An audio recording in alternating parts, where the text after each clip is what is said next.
Hello everybody, welcome to Learn It. Today's lecture is going to be about the Indus Valley Civilization. The contents are as follows and you shall be provided with timestamps for the same. Let's get started. Let's begin with the background of the Indus Valley Civilization, in brief also called the IVC. So the Indian history per se is divided into three sections: the prehistoric period, the proto-historic period, and the historic period. Why do we have such divisions? So during the prehistoric period, we do not have any literary resources, but we have got archaeological sources. You might be wondering what are archaeological sources. So archaeological works, resources or sources are those things that we find from the ground. They can range from bones to stones to metals to potteries to pottery pieces to whatsoever. Anything that we get from the ground. Moving on to the proto-historic period, we do have literary resources and we do have archaeological sources as well. And during the historic period as well, we've got both the literary sources and the archaeological sources. So why do we have two separate divisions if during both the proto-historic and the historic period we've got both the literary sources and archaeological sources? So during the proto-historic period, we've definitely got the literary resources, which means that the people living in those times did write, but we're yet unable to decipher the script. हम नहीं जान पाए हैं कि उन्होंने क्या लिखा है, हम इसे डिसाइफर ही नहीं कर पाए हैं. But when it comes to the historic period, we have been able to decipher what those people have written. That is why we have these divisions. So when we talk about the Paleolithic, Mesolithic, Neolithic, Chalcolithic period, we put these four periods under the prehistoric period. So this comes to be our division number 1. From the Rig Vedic period begins the division number 3. You can clearly see that period number 1 ended somewhere around 3500 BCE. Period number 3 started somewhere around 1500 BCE. There's clearly a division or a gap of 2000 years. 2000 years is 2 millennium. It's a lot. Before 1920, nobody was curious about this gap. Nobody actually wanted to know why this gap existed. Why 1920s? We'll have to dive deep into the story.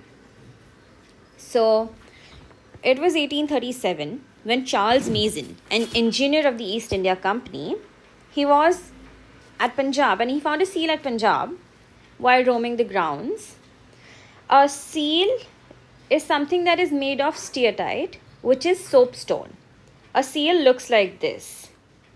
It has some inscription, something scribbled on it. So Charles Mason, who was an engineer, he was walking on a bright sunny morning and he came across a seal. He collected that seal, he dumped it in his office.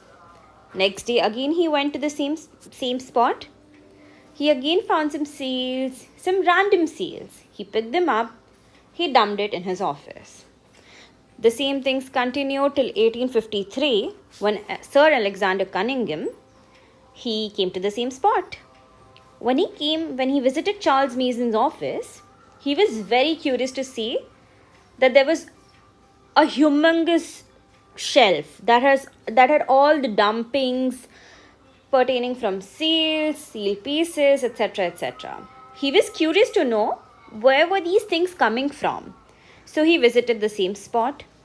Now, Sir Alexander Cunningham was a very learned person. He was a retired civil servant of the East India Company. He was not just a scholar, not just a linguist, he was a historian himself. He had read the Rig Veda, and upon reaching the site where Charles Mason found a seal, he found a pottery piece. That pottery piece was red and black in color.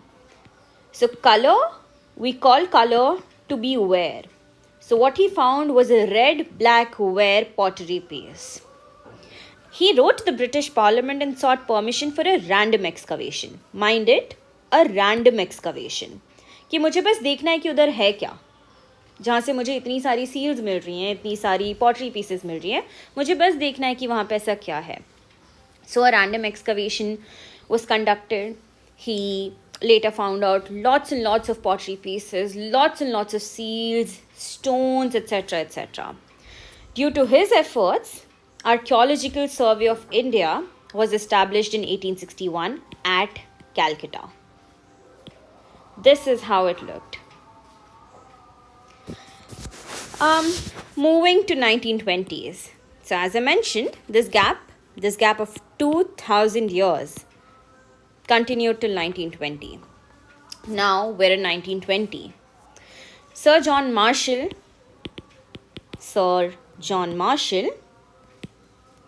had become the then Director General of the ASI.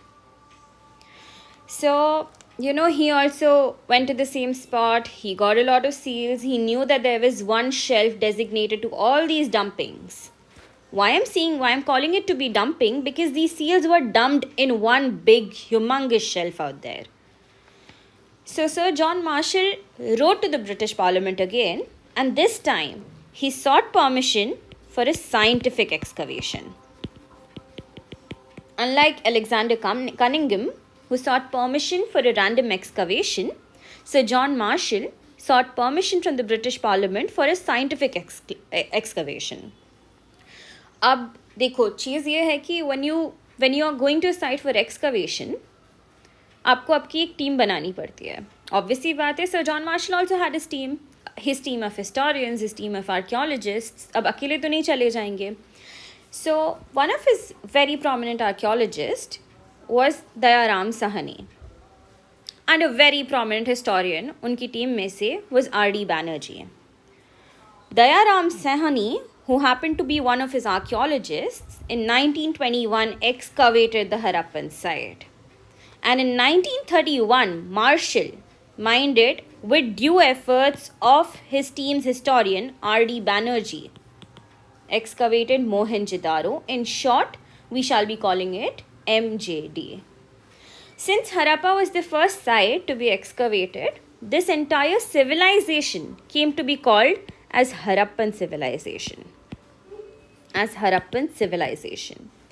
We found out on excavating that there were approximately 2,800 sites, and all of these 2,800 sites were either on the Indus River itself, or its distributaries, or its tributaries. So per se, we started calling this civilization as Indus Valley Civilization. क्योंकि जब सारी sites या तो Indus River के ऊपर हैं, या उनकी tributaries के ऊपर हैं, या उनकी distributaries के ऊपर हैं, तो a river that is, giving birth to a civilization. So that is why, with all due respect, the civilization came to be called as the Indus Valley Civilization. And since Harappa was the first site to be excavated, we also call it as the Harappan Civilization.